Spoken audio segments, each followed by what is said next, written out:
Lord Jesus, it's Monday night at 7 o'clock. It must be the time to see what Daniel has to say. We pray that you'll guide us, direct us, and inspire us. Ask for special blessing on Jay as he leads us in the study of the scriptures for this evening. We pray that we'll all grow closer to you. We praise your holy name and give you thanks. Amen. Amen.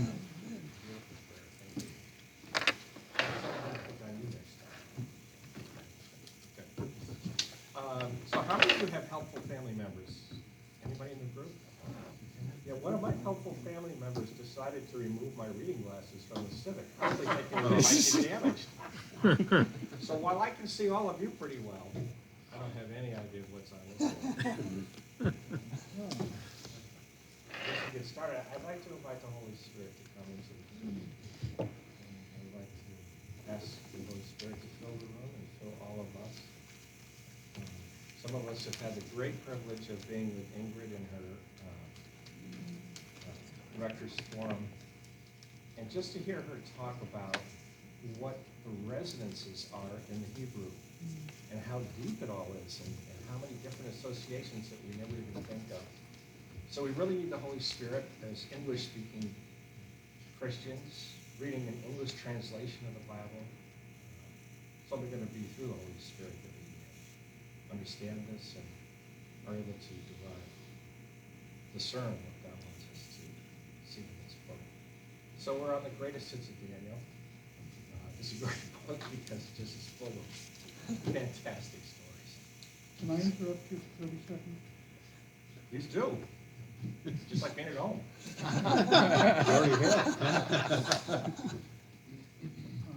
I don't believe you and Beth were at the first session of this Psalm 118. Is that correct? A week ago? We missed it. That's true. Go ahead.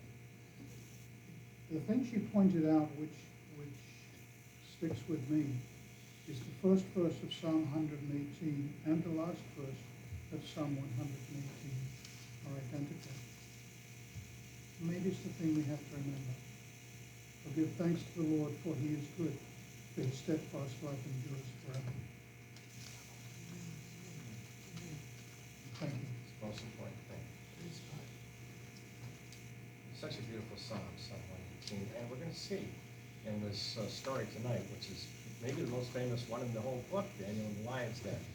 We are going to see that the steadfast love of the Lord endures forever. And we're also going to find something that I think is relevant to us and to our time, the times in which we are now living, because I think each one of us will maybe perhaps find ourselves from time to time in a Daniel-type situation, maybe not quite so dire, but as we know, things are changing in the world around us. So, without any further ado, actually, Tim, since I didn't choose you for the prayer, maybe you'll read the story for us. Sure. Daniel 6. It pleased Darius to set over the kingdom 120 satraps, to be throughout the whole kingdom, and over them 3 high officials, of whom Daniel was one, to whom these satraps should give account, so that the king might suffer no loss. Then this Daniel became distinguished above all the other high officials and satraps, because an excellent spirit was in him. And the king planned to set him over the whole kingdom. Then the high officials and the satraps sought to find a ground for complaint against Daniel with regard to the kingdom, but they could find no grounds for complaint or any fault, because he was faithful, and no error or fault was found in him. Then these men said, "We shall not find any ground for complaint against this Daniel unless we find it in connection with the law of his God." Then these high officials and satraps came by agreement to the king and said to him, "O King Darius, live forever." All the high officials of the kingdom, the prefects and the satraps, the counselors and the governors, are agreed that the king should establish an ordinance and enforce an injunction that whoever makes petition to any god or man for 30 days, except to you, O king, shall be cast into the den of lions. Now, O king, establish the injunction and sign the document so that it cannot be changed, according to the law of the Medes and the Persians, which cannot be revoked. Therefore, King Darius signed the document and injunction. When Daniel knew that the document had been signed, he went to his house where he had windows in his upper chamber open toward Jerusalem. He got down on his knees 3 times a day and prayed and gave thanks before his God as he had done previously. Then these men came by agreement and found Daniel making petition and plea before his God. Then they came near and said before the king concerning the injunction, O king, did you not sign an injunction that anyone who makes petition to any god or man within 30 days, except to you, O king, shall be cast into the den of lions? The king answered and said, the thing stands fast according to the law of the Medes and Persians, which cannot be revoked. Then they answered and said before the king, Daniel, who is one of the exiles from Judah, pays no attention to you, O king, or the injunction you have signed, but makes his petition 3 times a day. Then the king, when he heard these words, was much distressed and set his mind to deliver Daniel. And he labored till the sun went down to rescue him. Then these men came by agreement to the king and said to the king, Know, O king, that it is a law of the Medes and Persians that no injunction or ordinance that the king establishes can be changed. Then the king commanded, and Daniel was brought and cast into the den of lions. The king declared to Daniel, May your God, whom you serve continually, deliver you. And a stone was brought and laid on the mouth of the den, and the king sealed it with his own signet and with the signet of his lords, that nothing might be changed concerning Daniel. Then the king went to his palace and spent the night fasting. No diversions were brought to him, and sleep fled from him. Then, at the break of day, the king arose and went in haste to the den of lions. As he came near to the den where Daniel was, he cried out in a tone of anguish. The king declared to Daniel, O Daniel, servant of the living God, has your God, whom you serve continually, been able to deliver you from the lions? Then Daniel said to the king, O king, live forever. My God sent his angels and shut the lions' mouths, and they have not harmed me, because I was found blameless before him. And also before you, O king, I have done no harm. Then the king was exceedingly glad and commanded that Daniel be taken up out of the den. So Daniel was taken up out of the den, and no kind of harm was found on him, because he had trusted in his God. And the king commanded, and those men who had maliciously accused Daniel were brought and cast into the den of lions, they, their children, and their wives. And before they reached the bottom of the den, the lions overpowered them and broke all their bones in pieces. Then King Darius wrote to all the peoples, nations, and languages that dwell in all the earth, Peace be multiplied to you. I make a decree that in all my royal dominion people are to tremble and fear before the God of Daniel, for he is the living God, enduring forever. His kingdom shall never be destroyed, and his dominion shall be to the end. He delivers and rescues. He works signs and wonders in heaven and on earth. He who has saved Daniel from the power of the lions. So this Daniel prospered during the reign of Darius and the reign of Cyrus the Persian. Wow. So Daniel's probably about 85, 90 years old here. He's been in captivity all these years, 60 plus years, from the time when they took him as a teenager, remember? And in fact, he's been there so long, he's outlived the empire that took him. The Babylonian Empire has collapsed. And this is now the time of the Medes and the Persians, which will soon be replaced by the Persian Empire, familiar to all of you who are history buffs. Any overall impressions? Yeah, that's what Seems as though Darius is very much like Neb. Yeah, it's like a repeat of, I don't know how time that he was there when this guy took over. In what ways? You know, obviously he knows Daniel. He knows Daniel is a religious individual. You know he has a different God, and which leads me to believe, which I find strange, that he got talking to signing this decree, and he knows the God. You know, this is the probably one guy. I'm sure Daniel has been a problem, and it's not that it's a secret. So by signing such a decree, it's like signing a death warrant. So he's like, it just seemed naive that he did that to begin with. But it's like a repeat of back then. He knows that he has a powerful God. And is this another divine moment where somebody just went into his brain and said, don't worry about it, son. It's okay. And it seems like, I mean, he got a word from God, but he has a knowledge of this kingdom. He knows that there's a heaven, you know what I mean? This isn't something that you can just know off the top of your head. He has some knowledge of this kingdom, of Daniel's kingdom, you know? He's probably a closet Christian, you know, really, and so on. And for him to say the things and, you know, it's heartfelt concern about the fact that Daniel was going to get thrown into the lion's den, you know? It probably recognizes it's really because of the jealousy of all those other officials because of the position that he was placed in. This is their chance to get rid of him. What is the time factor between the assassination of Belshazzar and Asterius? Might be a couple of years, So it's pretty brief. 2 or 3 years probably. You could probably see maybe who killed Belshazzar from what's transpired here with the guys in the background plotting. Maybe this has been an ongoing something. I kind of like when I heard this, the first part of the story, I almost thought about the Holy Week, with kind of what Christ went through. We had all the, you had the Jewish priests basically trying to come up with all these charges and all this kind of stuff, and trying to get the Romans to, and who really knew that he hadn't done anything, so they tried to get them against that. So when I heard the first part of that story, there seems like a similarity to that part of it. The Holy Week. Well, there's a similarity too, that Daniel was locked up in the lion's den, and the king pressed his signet ring into a wax seal on this thing. I think it's very pleasing to know that the king wanted everything to turn out okay. Yeah, I just think that's just so neat. let's talk With about all the their king. power and everything, that no, this is not right. This is the first king I heard that said it's not right. Yeah, what were the king's feelings?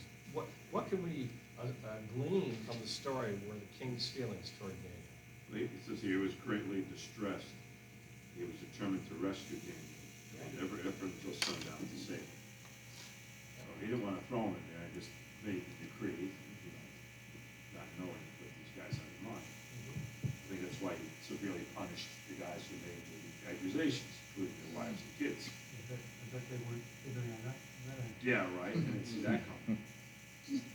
They were kind of putting back in the king, so to speak, in the corner. As they said, they answered and said before the king, Daniel, who's one of the exiles of Judah, pays no attention to you, O king. So if he doesn't do this, what does that really place him in the eyes of everyone? You know, he made it personal. Why did the king go along with this little arrangement that they cooked up for the 30 days? Why did the king go along with that, do you think? Similar to Pontius Pilate. It's quite similar to Pontius Pilate. In fact, Pontius Pilate had a sleepless night, or at least his wife did. Yes. What other reasons would you have for going along with this? Maybe he knew that God would save Daniel. And that's what it says here. It says, may your king, may your God, may your God, whom you serve continually, rescue you. Be grateful. Fasting. And it says that he had no entertainments and he fasted. It's kind of hard for us to read that and say, oh, big deal. These rulers, these ancient rulers, they were constantly fed and entertained. That was their life, basically. You know, when they weren't meeting with people or acting as judge between their primary princes, they basically banqueted and had entertainment. That was their life. So he's turning off the noise, the king shows it's a way for us to understand how deep his attachment is to Daniel. There's a huge ego, aspect there to their request. This would be a great idea. Make sure everybody knows just how important you are. If anybody asks anybody else for anything, you get thrown in the lion's den. Yeah, so the king, he does feel for Daniel, but he got himself into this mess. Yeah, his ego led him astray. So, why do you think why do you have people pray to him? Anybody know anything about the traditions of that area, the Persian Empire? And it's not just the Persian Empire, it's quite a few of the ancient empires thought of their kings and their emperors as the embodiment of their gods. Even guy in North Korea, understand people pray to him. Yeah. People consider him a god. We still see it today. So really, the king got himself in this mess, right?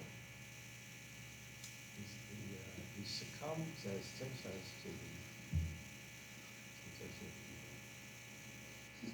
But I see the kind of the similarity between this and the Book of Esther, Yes. whereby was it Mordecai, right? Leads that king into making the same type of a, what did they call it? Something that cannot be revoked.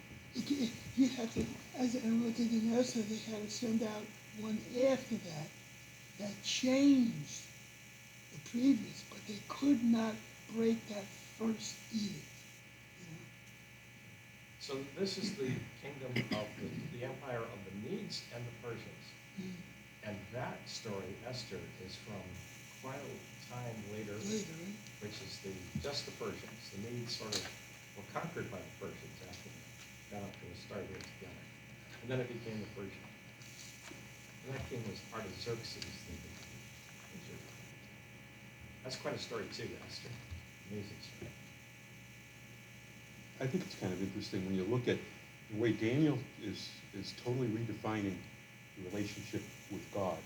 Because when you think about it, when he went back to pray.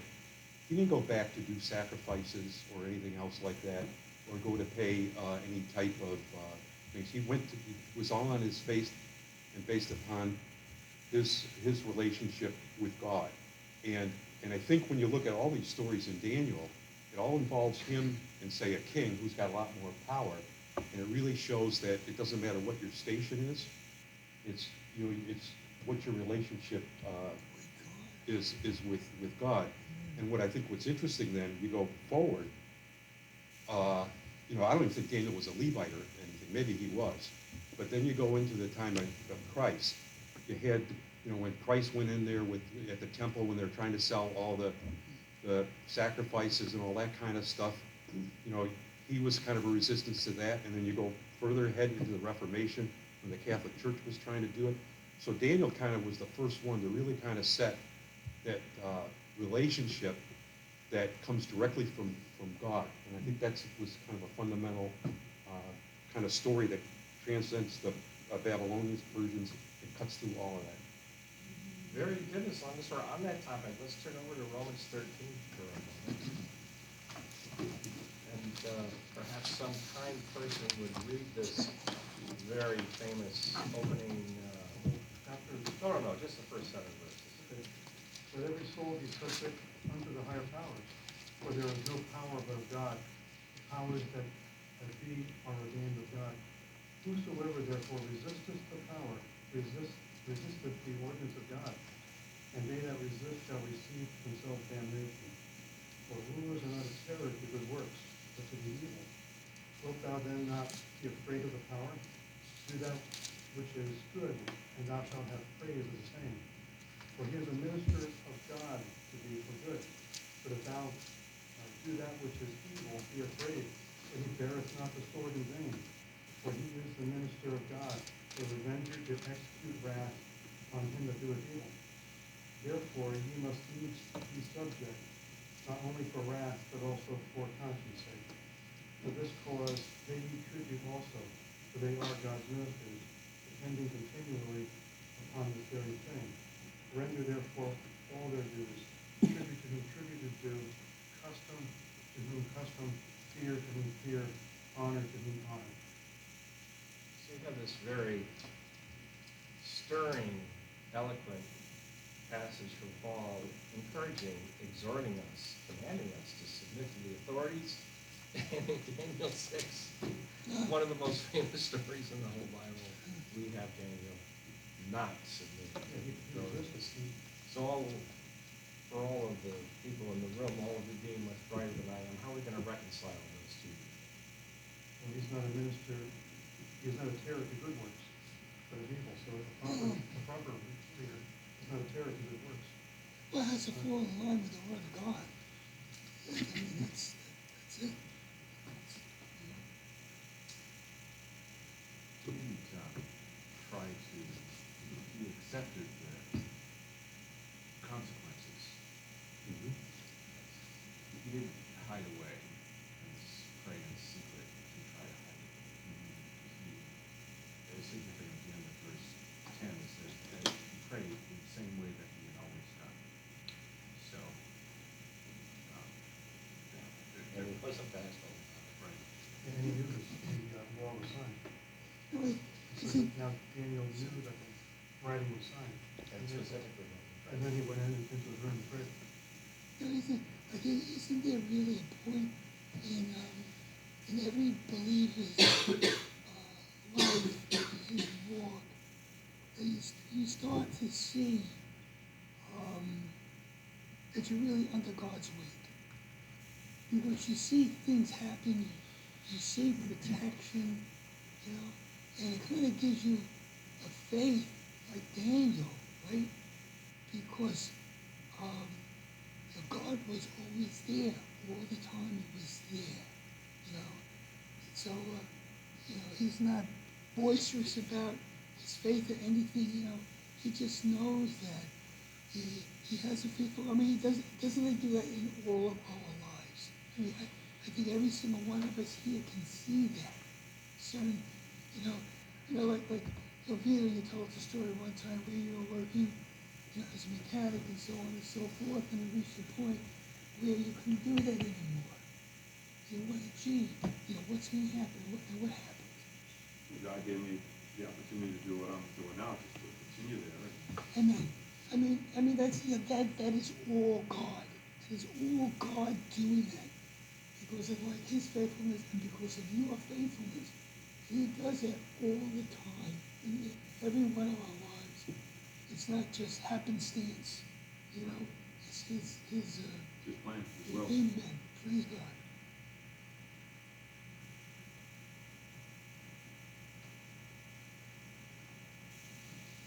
Anyone else? Thank you, Jenny. I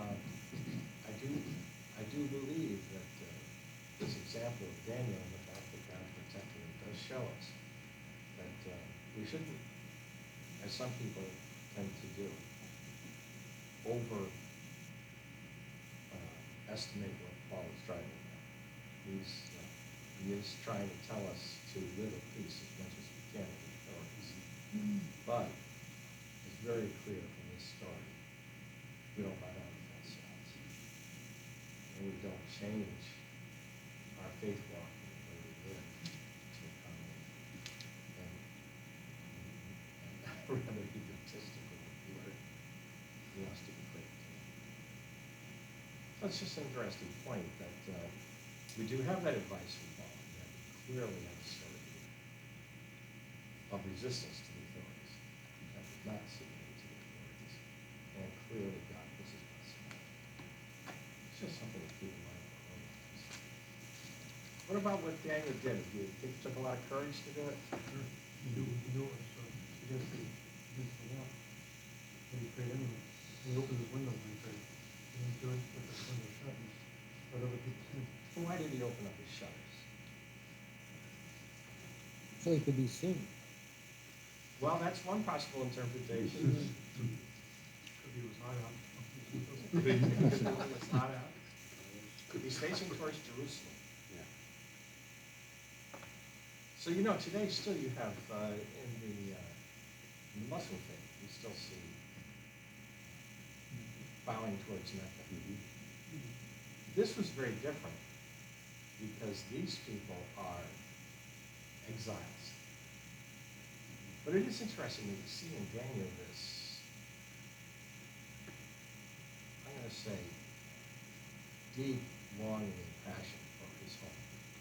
He's getting up there, he's getting down on his knees, and he's facing towards Jerusalem. And what kind of people are there out there looking at him? Are they Jews? No. Did they worship Jehovah? No, they have their own gods. This is a pretty remarkable guy. Question. They put him in such a position of authority as time went on, accolades and everything else. Now, you think possibly why he would have said at one point, he could have very easily gone back to his homeland, which is the level that he was at. I mean, I'm sure he had connections and stuff. There's a reason why he stayed where he stayed. I mean, he could have gotten out of this. If he wants to say, I'm going back to America or something, whatever, wherever he came from. I could get in, they'll get me out of here. I have enough influence now where I can just, be on. But he stayed till probably died. Yeah, And there's a reason why he stayed here. Exactly. Why is he staying? Yes, why, I mean, he has the opportunity to go now. He could have gone long ago. Why is he staying? Yes. Anybody have any idea? I think he feels it was God's will for him to be there. For what reason would that be? Well, You can change the law. You can influence the king. You can influence the king, amen. and he can help his own people. Kind of like Joseph, right? He's like the ultimate apostle. I mean, everybody he's come in contact with since he's been doing this, he's, to me, converted pretty much over. Except for Balthasar. Well, yeah, and we took care of him first. Yeah. But yeah. everybody that he came to contact, God protected him, and he knew it. So he says, I'm going to keep going, and he's affected all these people to finally recognize the true God and to make them believe it. That's why. The task wasn't on him, it was on the ones that converted, because it took a lot for them to turn that thing around to actually admit your God is more powerful than all our idols. So, He has a wonderful personal relationship with God. Very personal. Relationship with God. God's talking to him, building her up, I think God was using him, Yeah. but I think he was enjoying it, because he was getting to tick off a lot of people.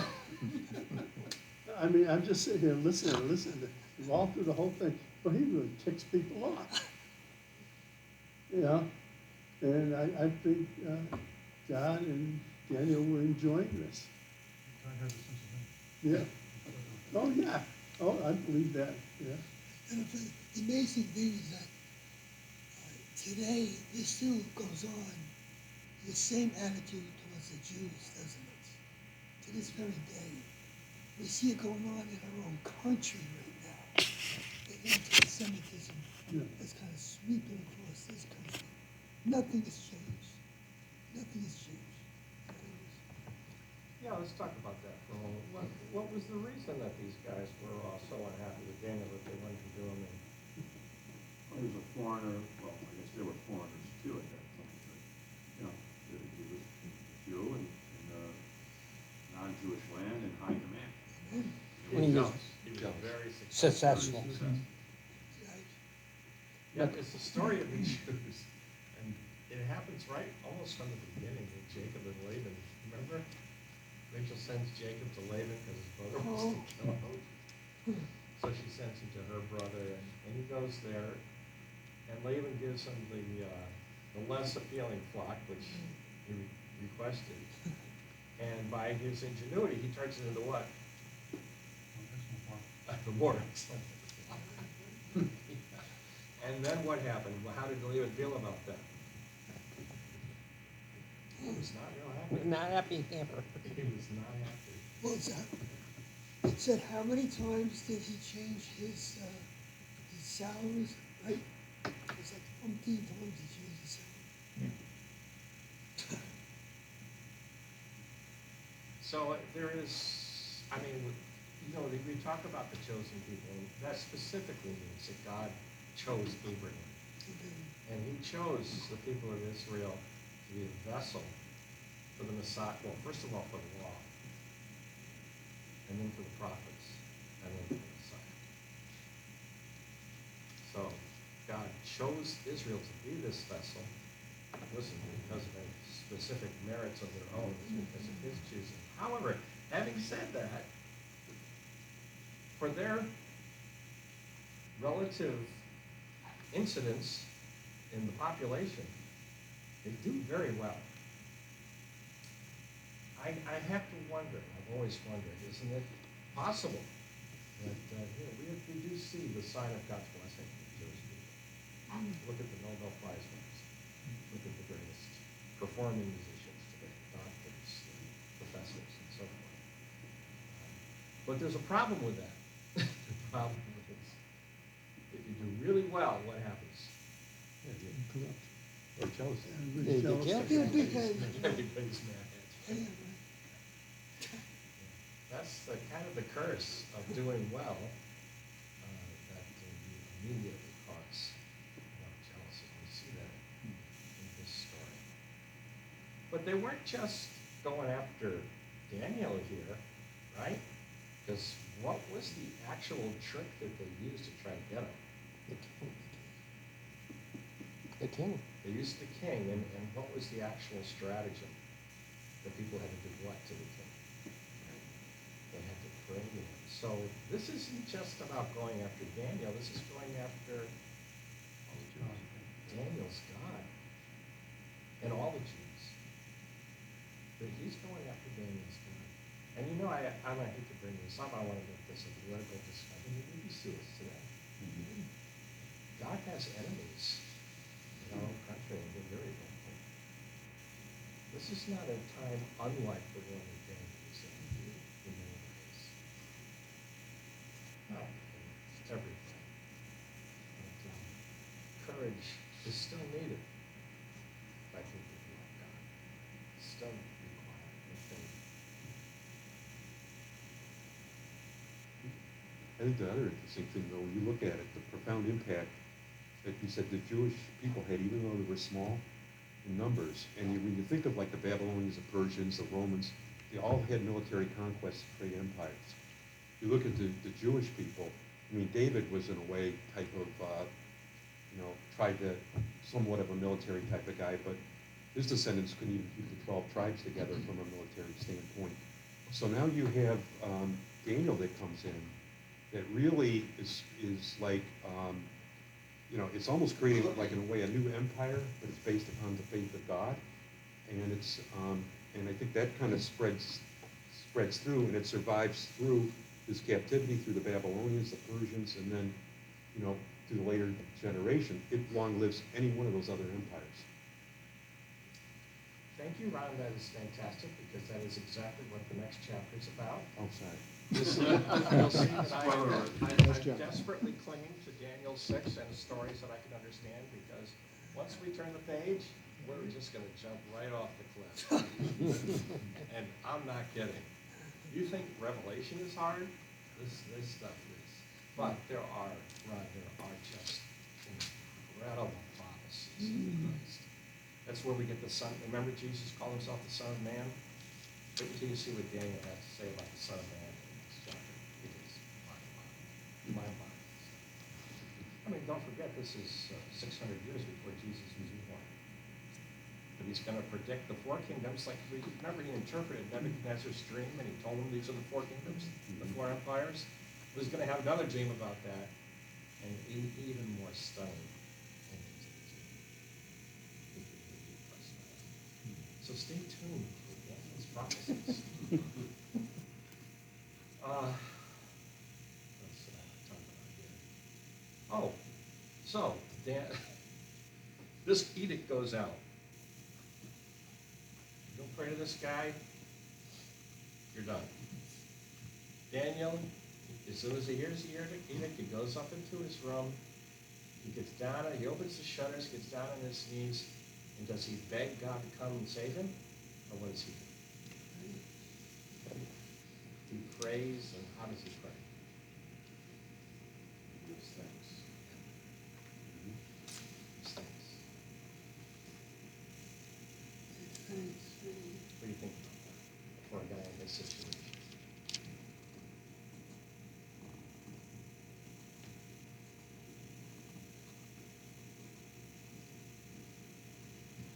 Goodman, it's your turn now, because that's how you started the Bible study, with Psalm 118. Okay, then I'm gonna go back to Romans for a second. And I told you I have a contemporary version of the Bible. So, at the end of verse 3, Romans 13, I have, do you wish to have no fear of the authority? Then do what is good, and you will receive its approval. So, my concept is, Daniel wasn't gonna be concerned about the authority, but he was gonna do what was good. And then his God will protect him. That will be the approval. And that's how it worked out. What do you think about it? In this extreme case, this life-threatening case, he gets up there on his knees and he starts to give thanks. Any feelings about that? Oh, I can't say that tonight. Any thoughts about that?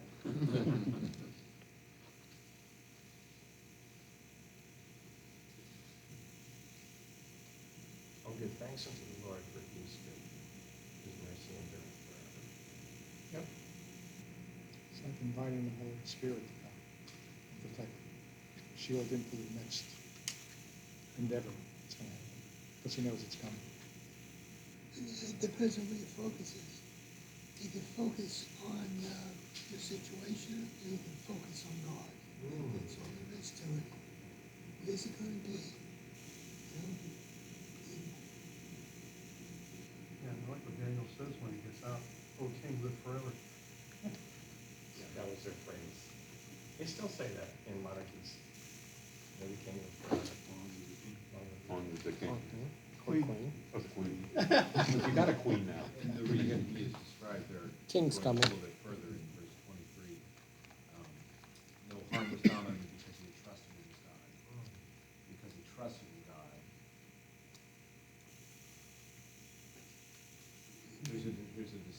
That's a choice of the will, so to speak. And your brother Ray is not here to get into a conversation about that, but he had a choice of what he could pray and how he could pray. And choosing to trust in the Lord means that the Lord becomes primary and our circumstances become secondary. It's like that song, "Cast Your Eyes Upon Jesus, look over his wonderful face, and the things of this world will go strangely dim, in the light of his glory and grace." So can I interrupt you again? Please do. Out of my distress I called upon the Lord. The Lord answered me and set me in a broad place. With the Lord on my side I do not fear. What can mortals do to me? The Lord is on my side to help me. I shall look in triumph on those who hate me. It is better to take refuge in the Lord than to put confidence in mortals. It is better to take refuge in the Lord than to put confidence in princes. And this is a perfect example of that. Absolutely, absolutely. It's like Jesus in Gethsemane, that final prayer, knows what's coming. Not Just my like, will, this but is, hopefully, the protection now. and the proof of the pudding, so to speak, is that what the king says, he now knows that these men have maliciously accused Daniel because he wasn't on in the lion's den. And not only did they get thrown in, but them, but the children, their wives. Yeah, and one of the things about that, Jimmy, is it's a good reminder for us about what kind of people we're dealing here with this king. These are brutal dictators. This was a brutal time. You know, if they don't think the way, they didn't think the way we think today. And here we'll go back to the guy in North Korea. He's a little bit like this. That's right. Yeah. But this was a scary thing that Daniel did, to take this brave stance against this and you can see it from the result there. But he made examples of both Daniel and the accusers, because now nobody's gonna go and accuse anybody of doing anything like that, because for fear that they're gonna be wrong and get thrown into the lion's den themselves. So it's gonna put that away. Anybody made under the decree later on. Oh, He also proved his line right. What's that? The lion, yeah, right, exactly. They were functional. They were functional lions, yeah. I like what he did here too. It seems, it kind of reminds me of what Mary did on Easter Sunday, where it says here, he hurried down to the lion's den and yelled into the den, Daniel, are you there? You know, when Jesus was, you know, arose and Mary went down there, they raced to the den, to the cave, the tomb. And there was a stone rolled up against Right, the, Yeah. right. and what was the lion's den that Jesus went to, as we know from our creed? And great. The grave and what else? tomb. He descended Stone. into To hell. hell. And he came back unharmed. He came back a conqueror. Conqueror, yes. That's a great scene at the end of the Passion. You see him, his country. I think about too, like, the fact that the wives are thrown in here also. And going back to Esther, I don't remember exactly any conversations that Mordecai had with his wife when he was always berating,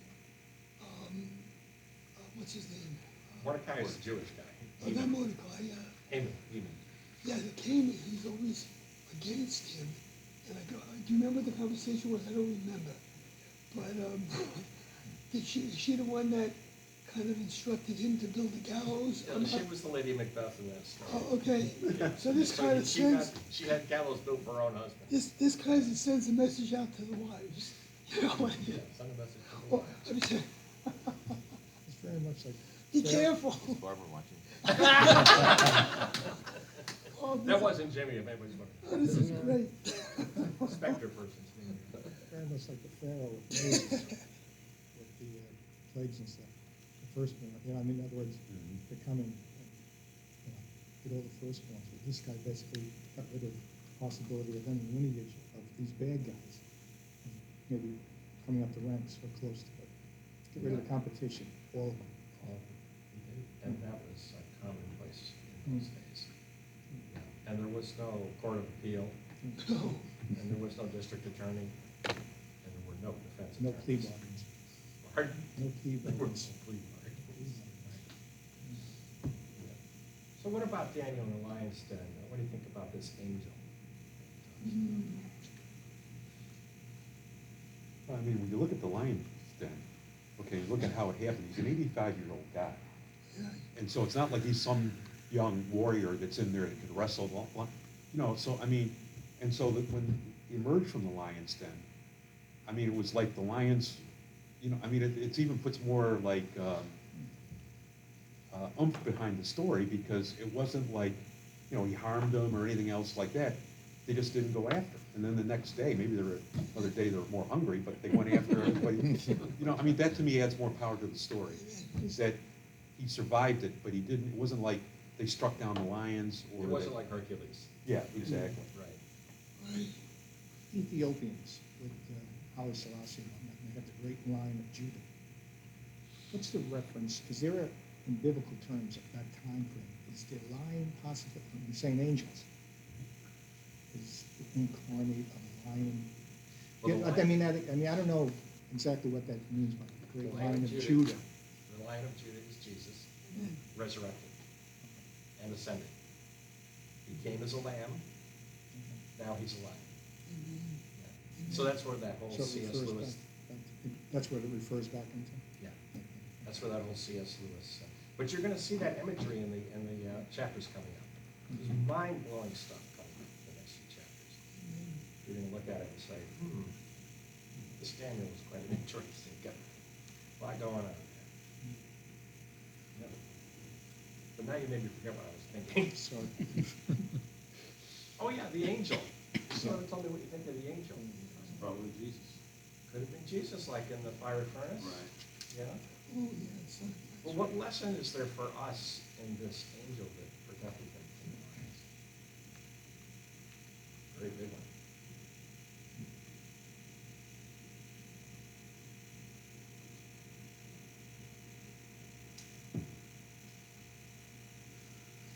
feel like you were alone in a difficult, challenging situation?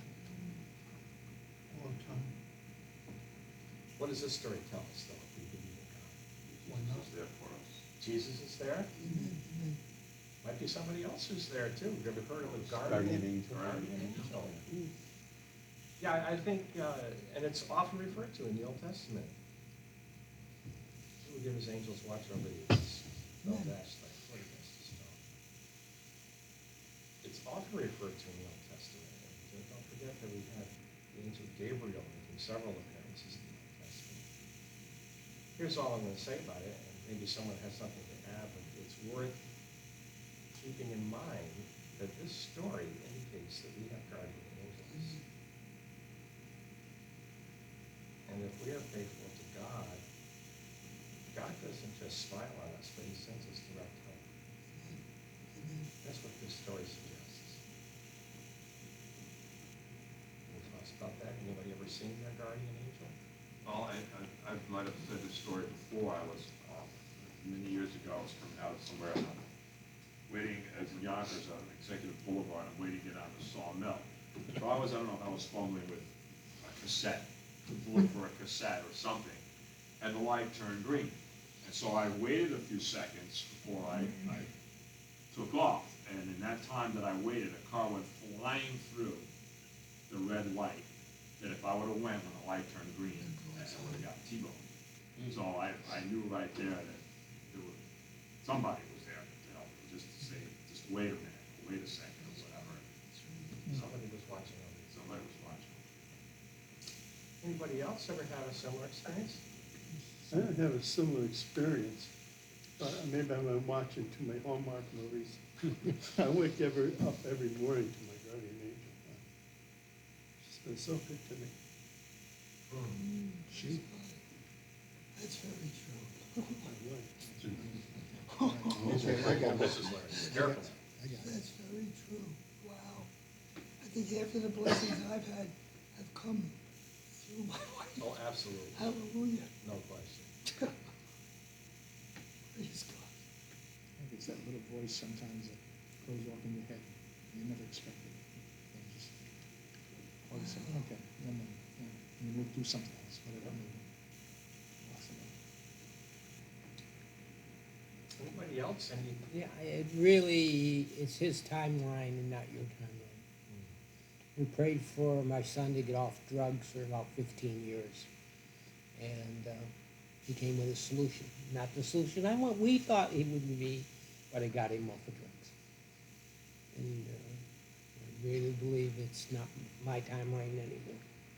It's what you want to do when you need it to be done. I was 37 years old before I was baptized. 37 years of not having Christ in my life. And then that day came. I was sick with the flu. I still didn't miss that baptism by the bishop. I fainted into his arms, but I was baptized. You were slain in the spirit. Huh? You were slain in the was spirit. By slain by the Spirit. And the candle went that way and the bishop caught me. Wow. And then when I woke up in the next morning, Selma and I both had imprints of the bishop ring on my forehead for about 3 days. I really have to pray for you, I was told. I was kind of out of it. But yeah, I really became a believer that it's not my timeline, it's not what I want to do, that I'm just kind of following what you will come and say to me when I need to be saved. Father Joe had told me that the same thing had happened to him on the day that he became a priest. When they laid hands on him, he was slain in the spirit. Oh.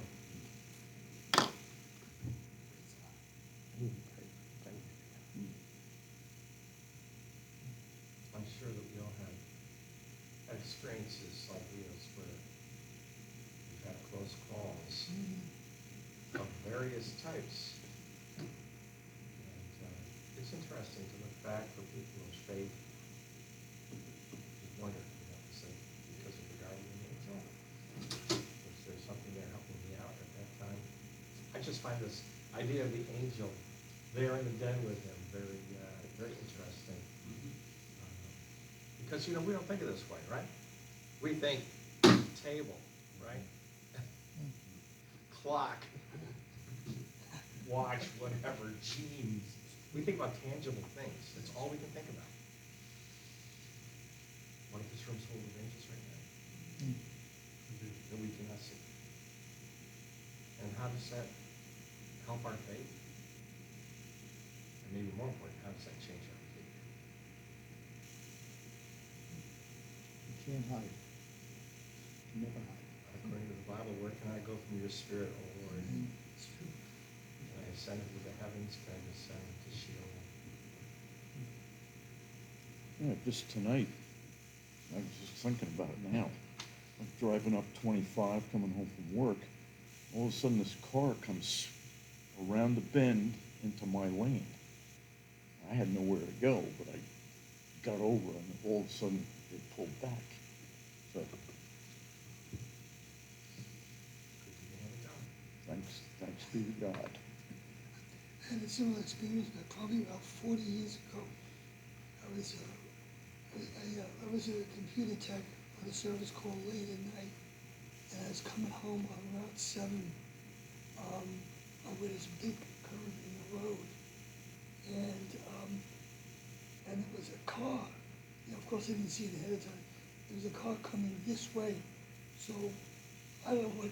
And I was in my lane, and I guess he fell asleep or something like that, because he just continued straight, right into my lane, and came down. And I don't know, things just happened kind of really fast. You know, he must have woke up at some point in time. But we both brake. We both skidded sideways, you know, straighten out again. I continued in his lane, right? He continued in my lane, right? And he just kept on going. And I stopped the car. I get out and I look in the street, and you could see the skid marks there. So I wasn't dreaming. I know that, but the guy never stopped. He just kept on going. Didn't hit you. So I praise God for that. And that was, like right now, there's a guardrail over there. You know, so he probably would have hit the guardrail. It was, there was like grass and whatever, shrubs. I had a situation when I had a summer job, worked at this place that cleaned and coated steel. So it had this nice big I-beam, huge I-beam, and I was standing between I-beam and this rail, and I had the jib crane, and rather than just pulling it up by hand, I was lazy and put the button on.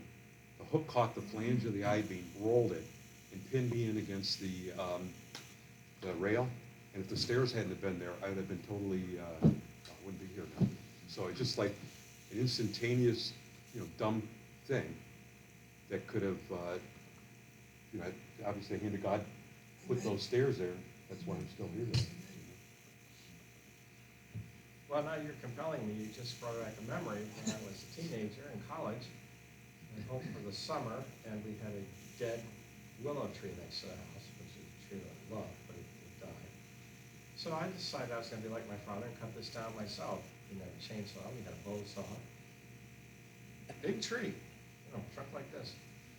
I go out and I put a ladder up against the tree, and I'm probably, 15 feet up on the ladder. I tied a rope around myself, around the tree to steady myself.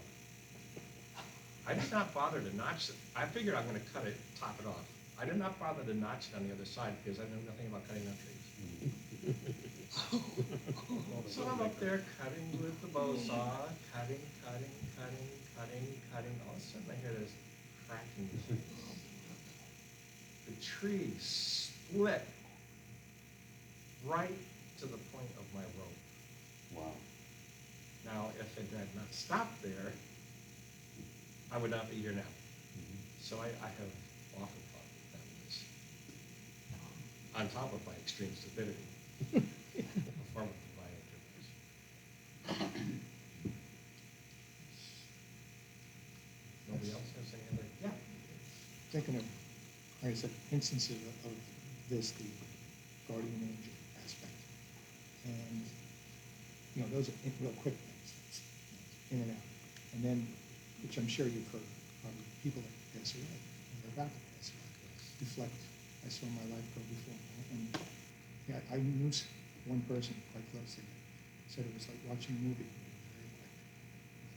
Like that, but he absorbed the whole thing. He was dead in 12 hours. And, but the other side of that is that God gives you, these guardian angels, gives you these little blip, blip, blips, and then at the end, here's the whole movie. You can't, you know, this is what, you know, that's why I look at that, those sort of silent things that happen in our lives. We were coming in for a landing on a B-36. I was flying as a student engineer, and the landing gear wouldn't go down. The right-hand landing gear wouldn't go down. So the aircraft commander said, told the engineer, the first engineer, to go out and see what he could do. So we went out and he could stand up in the root of the wing. It was pretty thick. This big hole in the opening where the landing gear was partway down. Coming in for a skidding at a runway, we're ready to come in for a landing. But it would have made a mess. And so they told the 3 engineers to go out. And the first engineer put a rope around the second engineer, was a smaller guy. We tied it to the superstructure, and I'm supposed to stand there. I'm new on the whole thing. They said, need to stay in contact with the pilot. Well, I had the earphones on, and I had to have one hand free to push the button for the microphone, and holding onto the superstructure with the other hand. And they lowered the engineer into the slipstream. And there's a number 4 engine was right there, so that's 6 engines, so like be a meat grinder if you ever fell through it. And you load him out. He's in the slipstream probably halfway, and he starts picking on the knuckle supposed to go down like that. It was halfway down, so he's kicking it and kicking it and kicking it. About the 5th time that he kicked it, it snapped, and it blocked the landing gear down. So that he could pull it back up, got out of it. And that was, had a couple of $1,000 near the closest I ever came to any real problem. So it was nice to have it over. Yeah. The stories you don't tell your mom about. Hey, Mom, guess what I did today? I'd like to say a little prayer before we go. What do you think? Yeah, oh yeah.